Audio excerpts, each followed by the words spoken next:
Watching 10 News, and as firefighters exposed to cancer-causing chemicals have demanded a meeting with the Baillieu government.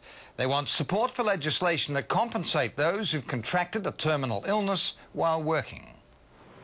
Riddled with cancer, it's a day Brian Potter has waited a long time to see. It's tinged with sadness, of course, because so many of my colleagues have died waiting to see this happen. One of many alleged victims of chemical exposure during careers as Victorian firefighters, Mr Potter and others have praised legislation from the Greens to help secure compensation. Today, the young firefighters coming into the job, they need that protection for their futures and for their families' future. As is already in place for federal firefighters, the legislation reverses the burden of proof onto employers. This will allow people to say if they've worked in the job for 5 years and they've got this particular cancer, it's because of the job.